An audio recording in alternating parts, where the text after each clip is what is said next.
right. Good afternoon, everyone. Just a couple things at the top, and we'll get right to your questions.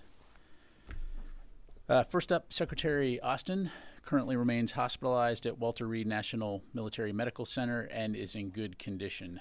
Per the statements we released yesterday, Secretary Austin was transported by a security detail at approximately 2:20 p.m. Eastern Time yesterday to Walter Reed National Military Medical Center to be seen for symptoms suggesting an emergent bladder issue.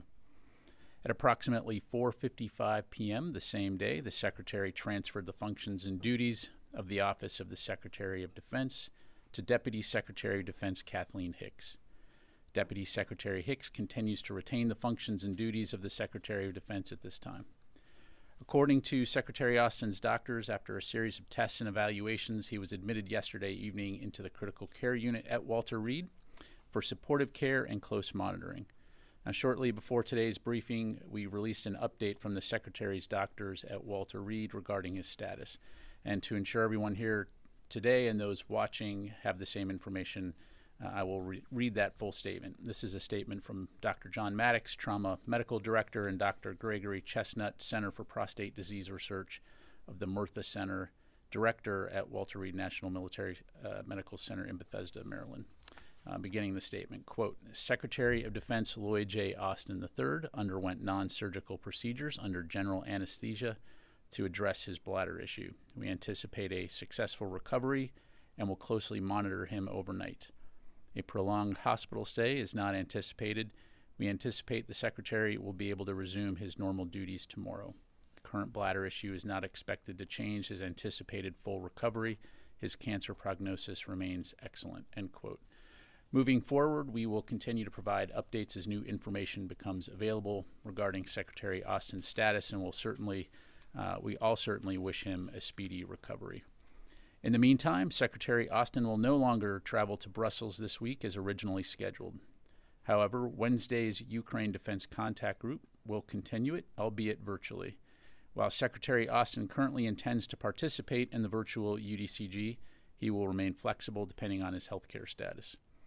Assistant Secretary of Defense for International Security Affairs, Dr. Celeste Wallander, who will be in Brussels this week, is prepared to represent the Secretary as required, and the Chairman of the Joint Chiefs of Staff, General C.Q. Brown Jr., will also be participating in the UDCG virtually from Washington, D.C. Ministers of Defense and senior military officials from nearly 50 nations will convene virtually to discuss the ongoing crisis in Ukraine and the continued support from the international community to provide the Ukrainian people with the means necessary to defend their sovereign territory. Separately, U.S. Permanent Representative to NATO Ambassador Julie Smith will represent Secretary Austin at the NATO Defense Ministerial scheduled for Thursday. We will be sure to keep you updated on outcomes from both of these important meetings. Switching gears, this month marks the 2-year anniversary since the White House released its Indo-Pacific strategy. In the last 2 years, the Department of Defense has done more than ever to advance a shared vision for a free and open Indo-Pacific region. We've made historic advancements in alliances and partnerships with the Republic of Korea, Japan, Australia, Philippines, India, and others across the region. And even as we confront challenges elsewhere, the United States will continue to prioritize our efforts in this critical region in support of international security, stability, and prosperity. For more information, please see our fact sheet on the DoD website. And finally, our prayers are with the people of the Philippines as our longstanding ally faces severe flooding and landslides from a series of storms. U.S. Marines from the 3rd Marine Expeditionary Force have assisted with 2 C-130s to help the Philippine government and USAID in delivering 15,000 food packs to affected families. For more information, please contact Marine Corps Public Affairs. And with that, I'd be happy to take your questions. We'll go to Associated Press, Tara. Thanks, General Ryder. I want to get a sense of how serious this is. This is Secretary Austin's second trip to the intensive care unit at Walter Reed since his surgery. He's canceled his trip. Can you give us a sense of where he's at in his recovery? And is this latest hospitalization part of ongoing cancer treatments? What can you give us as a status on his prostate cancer? Yeah, thanks, Tara. I'd point you back to the statement there that I just read, in terms of the Secretary's condition, as highlighted, he's in good condition, according to his doctors. He will remain in the ICU ward for the duration of his stay in order to provide appropriate privacy, and will continue to receive critical care support in order to closely monitor his progress for now. And as I highlighted in the statement from his doctors, his current bladder issue is not expected to change his anticipated full recovery from cancer, and his prognosis for cancer remains excellent. Is the bladder issue a complication from his surgery to treat prostate cancer, or is it is it related to his prostate cancer? Tara, I don't have anything to provide at this point beyond what I've shared with you, but certainly, again, as we have more information, we'll be sure to pass it along. Last, since his hospitalization, in an effort to be more transparent, can you give us a sense of what stage his prostate cancer was? How early was this detected? Is this something that, you're expecting future hospitalizations because of this ongoing fight? Yeah, I think, as you've heard us say before, his cancer was detected very early. And so, as his doctors have previously highlighted, he is expected to make a full recovery from his cancer diagnosis. There is no further treatment associated with his cancer expected other than the physical therapy that he's been undergoing to deal with some lingering leg pains, which, again, he highlighted during his press briefing. So, as you highlight, we will continue to keep you updated with as much information as possible regarding the Secretary and his health status, and be as transparent as we can. Orrin? Has Secretary Austin spoken to the President since his most recent hospitalization, since yesterday afternoon? Has he expressed any reservations about his own ability to serve to the President or to anyone else in the administration? And then when he is released, is he expected to work from home, or will he be straight back to the Pentagon? Yeah, thanks, Orrin. He has not spoken to the President, to my knowledge. Again, he went into the hospital yesterday to get checked out, and again, I'd refer you back to our statements and what I just read out. I can assure you the Secretary continues to be eager to perform his duties, and I have no doubt of that. But in terms of what's next regarding his health care, again, we'll keep you updated. Jennifer? European allies have expressed a great deal of consternation in recent days due to the ongoing debate in Congress about whether the U.S. will continue to fund Ukraine. Recent comments by former President Trump over the weekend about what he would do to NATO, and messaging to Putin and Russia what he would allow them to do to NATO. Why isn't Deputy Defense Secretary Kath Hicks or somebody of a senior stature going to Brussels and participating in these meetings? Yeah, again, first of all, our support for Ukraine continues to be ironclad. As you heard me highlight, you're going to have nearly 50 countries come together, as they have on almost a monthly basis, to talk about how we support Ukraine. And as I also highlighted, is the Secretary's intent to participate in the virtual UDCG. Again, we'll keep you updated on that front. And Dr. Wallander, as you know, has been at the center of working for the Department of Defense to represent the United States and our support for the UDCG. So she is well experienced, well equipped to represent the Secretary should she need to do that. And she, as I mentioned, will also be in Brussels to support there, both virtually, but also support the ambassador as she represents the Secretary at the NATO Defense Ministerial. Idris? Just to follow up on that, obviously the Celeste and Julie Smith are well qualified, but Deputy Secretary Hicks would be a representation of how seriously the administration takes Ukraine and its needs. So does the Secretary not have confidence in his deputy to send her while she's performing his duties? Yeah, I reject that notion. The Secretary, of course, has full confidence in the Deputy Secretary of Defense. He has transferred his functions and duties to her as evidence of that.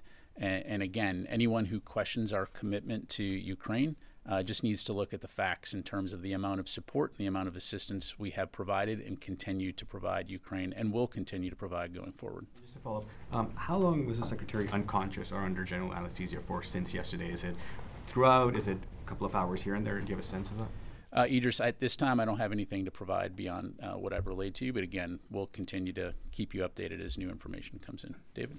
So when in that sequence from 2:20 being taken to the hospital, 4:55 turning over his responsibilities, did he inform the White House? The White House was informed that he was being taken to the hospital, so that happened before he actually departed to go to the hospital. In addition, in that period, congressional notifications were made as well.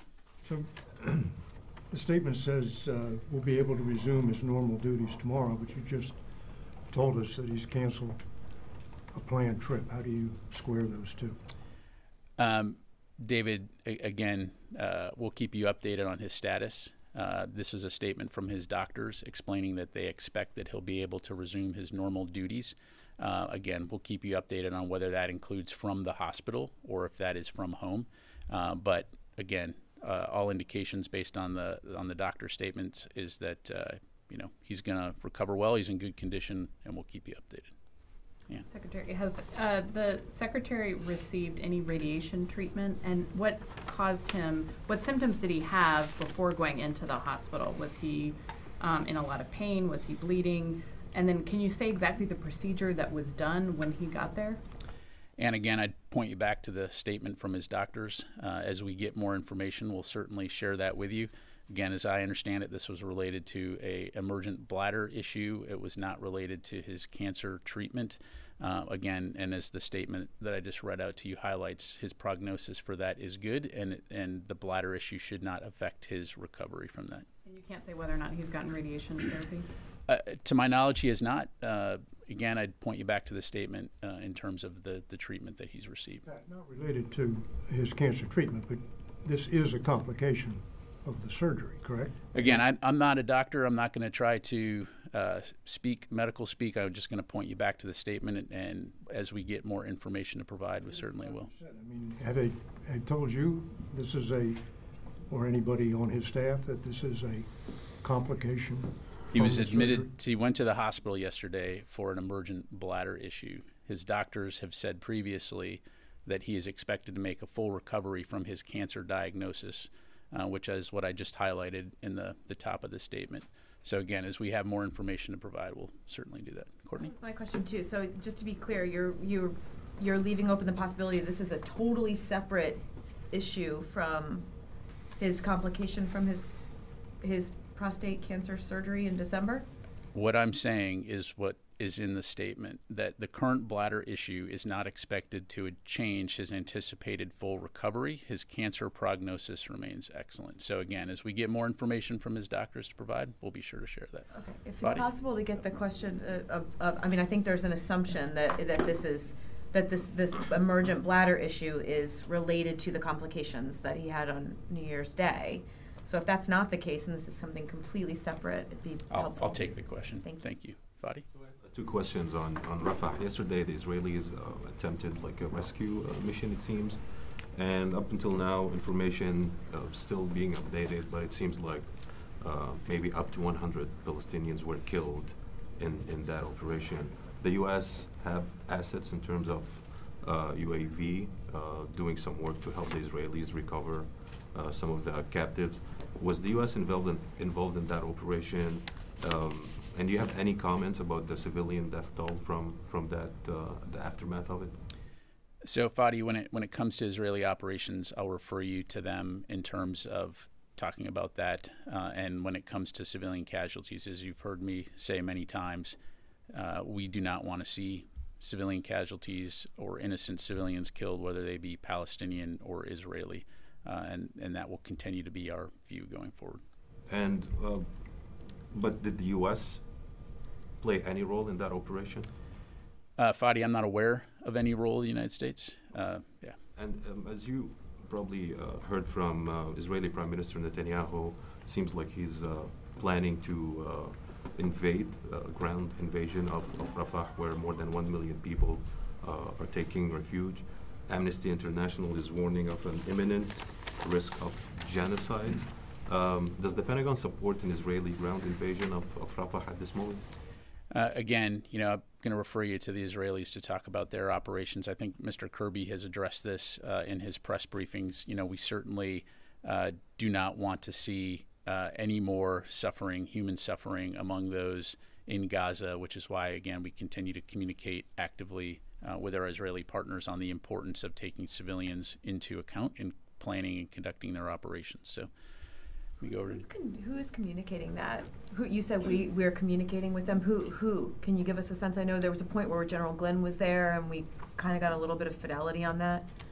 Well, yeah, I mean, I think all echelons, Courtney. I mean, you've had the president speak to his counterpart. You've had Secretary Austin speak to his counterpart. You've got U.S. Central Command speaking to their counterparts. The chairman of the Joint Chiefs speaks to his counterpart. So there's ongoing discussions as it relates to Israel's defense of its nation, as well as the support we're providing and the importance of ensuring that humanitarian assistance gets through. To Fadi's question about Rafah, though, I mean, is there a level of are there people in the military right now, or the Defense Department or CENTCOM or wherever it is, who are providing like technical? I'm not aware of us understanding their plan. Again, what he's talking about is public comments by the Prime Minister saying what they're going to do, and again, that's something that they need to talk about. And let me move over to the other side of the room. Did the Israelis share any planning with the Pentagon about this ground invasion? Again, Fadi, I'm not going to have anything to provide beyond what I've talked about already, and I'd refer you back to Mr. Kirby's comments. Joseph? Can I just ask, do you have any updates to provide on yesterday's HMC with the Iraqis? What I would tell you is that yesterday's meeting marks another important step along the path of transition as military technical talks, as you highlight, were held in Baghdad. As I understand it, they discussed 3 areas of assessment: the threat of ISIS, the operating environment, and Iraqi security forces capabilities. We'll continue to keep you updated as appropriate, but these talks are important, again, as we look to discuss the transition of the coalition military mission to the longer-term U.S.-Iraq bilateral security relationship. Do you have any updates on the Tower 22 investigation? I do not. I'd refer you to CENTCOM for any updates on that. Missy? Hi, Pat. Just to follow up on Joseph's question, the Iraqi military spokesman said that, giving a readout of those talks yesterday, said that based on the discussion yesterday, a timetable will be set for the gradual reduction of international coalition advisors and an end of the coalition mission. Is that correct, that the outcome was an agreement that there would be a timeline set for that? And then separately, could you give us an update on the internal review about Austin's hospitalization? Did you have a chance to review that yet? And could you update us on the publication of that? Yeah, on your first question, Missy, I don't have any information on that, so I'll take that question. As far as the review, no changes from what I provided on Thursday. The Secretary does have that review. He will continue to take a look at it. Again, our commitment is to try to provide as much information about the review to you when we can, so certainly we'll continue to endeavor to do that. Laura? Thank you. First of all, is Kath Hicks acting SecDef now, and at what point does she become acting SecDef? Can you just clear up what her role title is right now? Yes, she has assumed the duties and functions of the Secretary of Defense, so in that sense she is acting as the Secretary of Defense. And I still don't understand why they couldn't have had the Ukraine contact group meeting without Secretary Austin. I mean, what was the reason for making it virtual? I'm not sure I understand your question. So why, I guess, what was the reason for making the contact group meeting virtual? Was it solely because the Secretary couldn't attend? Because there's many other people that attend that meeting, right? Laura, I think as I highlighted, the Secretary intends to participate. And again, given the importance, as we've already discussed about, we want to ensure that this continues. As we've done in the past, we're going to be flexible in terms of the format. And so, yeah, just leave it. We have attended virtually. I'm not going to get into hypotheticals, Laura. Yeah, I'm not going to get into rationale for that. Well, I've read to you what we're doing, and there you go. All right, let's go to the phone here. Jeff Shogel, Task and Purpose. Thank you. On what day did Secretary Austin undergo this procedure when he was under general anesthesia? And Secretary Austin is 6th in presidential line of succession. Does that mean that Secretary Hicks is temporarily, until the Secretary resumes duties, that she is now 6th in line in succession? Yeah, thanks, Jeff. On your latter question there, I'll take that. And we'll come back to you. In terms of my understanding is that procedure would have been today. So just leave it there. Okay. Ro. Follow-up question about the Secretary's health.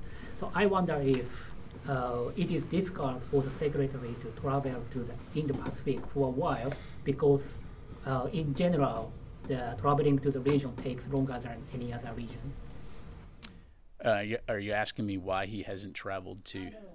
Because of the Secretary's health program, I wonder if it is difficult for the Secretary to travel to the region, to the Indo-Pacific region for a while. Yeah, thanks, Ro. So at this point, clearly the Secretary's focused on getting better. As I highlighted, he's not traveling to Brussels, but I certainly expect that he will travel to the Asia-Pacific region in the future when he is able to. We don't have any travel to announce. And so, again, he continues to, I'm sure, remain eager to perform his duties, to include travel when he's able to do that. So thank you. Time for one more. Yes, sir. Thank you, Pat. Regarding HMC discussions, if you know how long the discussions will continue, and just Iraqi Prime Minister has said that we are ahead of ending the mission of allied forces, like even the United States forces in Iraq. So I don't have a timeline. To my knowledge, that hasn't necessarily been bounded. Of course, that will be a decision between within the HMC to include in consultation with the government of Iraq. And then as far as U.S. presence in Iraq, again, I'd point you back to what I said earlier. The HMC will discuss the transition from a military coalition mission to what the U.S. presence will look like as it relates to a bilateral U.S.-Iraq relationship.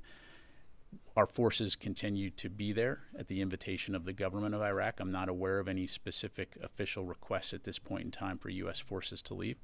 We'll continue to keep you updated. So, all right. Thanks very much, everybody. Appreciate it. Make a request to hear from the Deputy Defense Secretary, now Acting Defense Secretary Kath Hicks. We've never had a chance to question her at the podium or hear from her. Okay. Thank you, Jennifer. Appreciate it. Just to get an update on his status. I will take that request. Thank you very much, everybody. Thank you.